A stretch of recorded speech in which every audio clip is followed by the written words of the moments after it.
2795, you may depart. Over. Thanks, dispatch. 2795 is cleared outbound.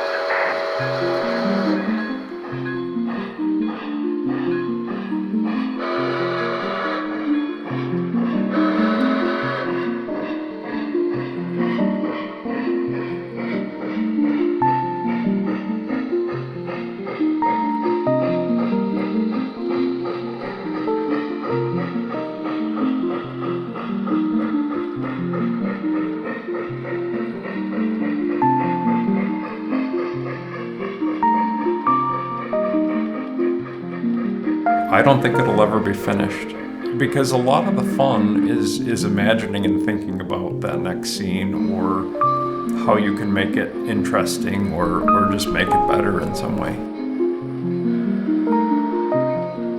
I think the layout is a testament to the relationships of our family.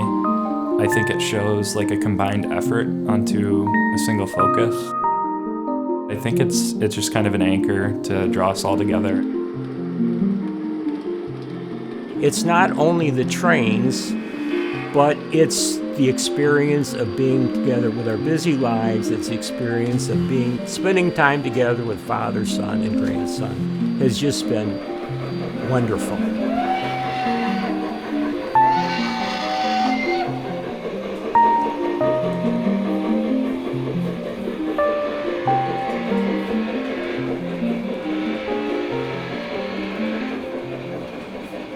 The story of the train layout here originates back to the year 1951. I woke up Christmas morning and a train was running around on a 4x8 sheet of plywood, and I was just totally shocked and totally blown away. The original train that I got for Christmas when I was 8 years old, I have back on my shelf here today. It still runs and still enjoy it. My mom says that even as a baby riding in the back of the car, I would get excited when they would drive over railroad tracks, even if there wasn't a train there. So there was always this something that really excited me about trains. When I was probably 4 or 5, I got a little battery-operated train. And then when I was about 7 or 8, I think we had a Lionel layout on a 4x8 sheet of plywood. Every year I would just start dreaming about what kind of a layout we would set up. So as long as I can remember, we would run trains around the Christmas tree. I always knew my dad and grandpa were super into them. I received my first train for Christmas when I was maybe 8 or 9 years old. I remember one time my dad told me about this conversation he had with my grandpa. They talked about potentially setting up a bigger layout. And I says, well, Brent, I says, that's going to be pretty difficult. I says, you're in Grand Rapids, Michigan, and I'm here in Palos Heights, Illinois. And he says, well, we can build it in sections. It got moved here one section at a time, and he basically designed and planned it, and he would give me instructions as to how to assemble it. And it's been in the works for probably about 15 years, and now it's to a point where I'm enjoying it and enjoy running the trains and just spending a lot of time down here with it. It's been a real blessing in our lives.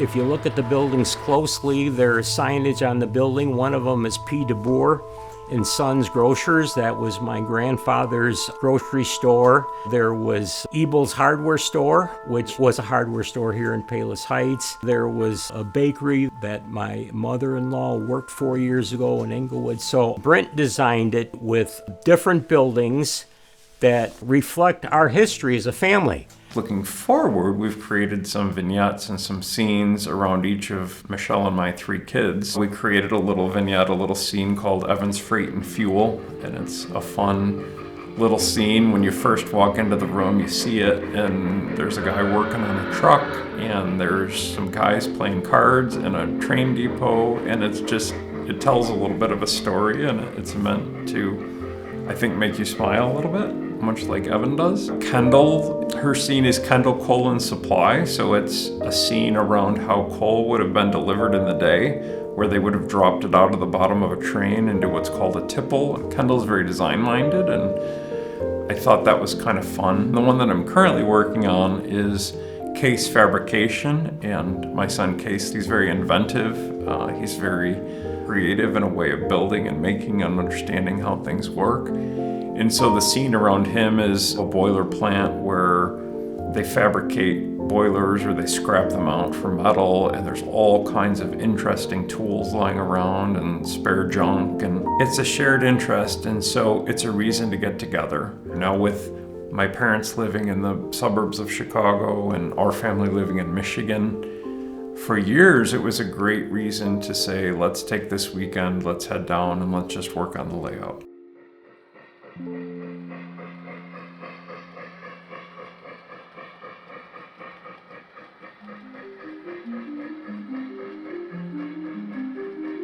It's evident to me that the hobby is declining a little bit.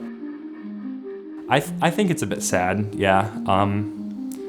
I have this fascination for trains that I share with my dad and grandpa that is hard to communicate to people. The decline in the hobby is because younger men have lost interest in it and have kind of gotten away from the trains. And I feel that's really sad because it is absolutely a wonderful hobby. You know, it's for older people. It's more for retired men like myself. But the fact that Brent, my son, and Case, my grandson, can go as three, it's just really wonderful that we can spend that time together.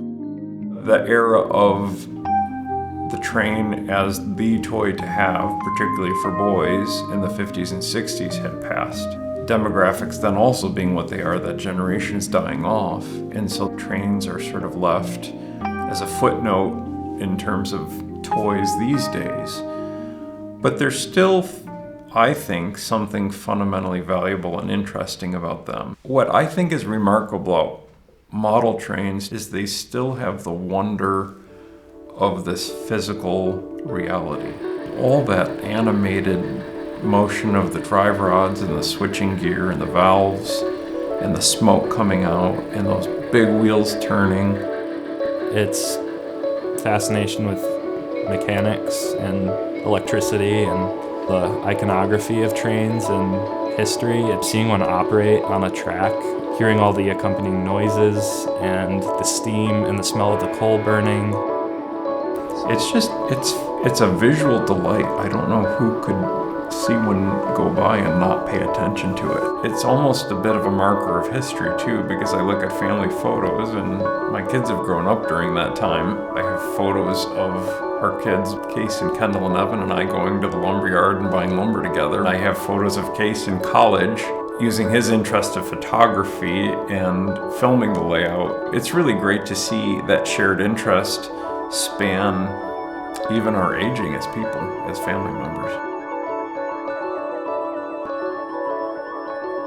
If God ever gives me grandkids, I would love them to love it for what it is and for what the train collecting and layout interest has given to our family. Even if it didn't continue for generations, that would be okay. If it did, then I would hope whomever would inherit it would make it their own in some way, because I've come to see it as an enjoyed living medium for us to express interest and enjoy and run trains and gather.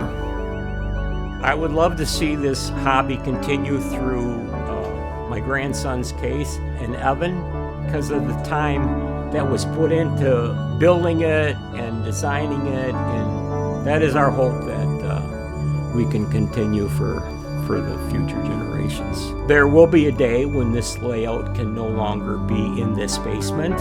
It was designed to be dismantled because it will be taken apart in sections and moved to Brent's home. However, he has told me, Dad, he says, as long as you enjoy the trains in your basement, you keep the trains as long as you wish. And I hope for the foreseeable future I can still enjoy enjoy the hobby here in my home in Palos. It's definitely got a little bit more of a somber feeling when I think about eventually disassembling the layout and bringing it here. I mean, it's going to be a new era for it, but it's going to be bittersweet because it means my grandpa's not able to enjoy it anymore. I really want him to enjoy it as long as he's able to. I'm not in any hurry to move it, really fundamentally because I think he enjoys it so much. It's a great thing to go and run trains together there. I think in some ways it'll be a sad day when it has to move, but in other ways, you know, Lord willing, hopefully it's a new chapter and we can enjoy it in a new way. But whatever it is, it'll be okay.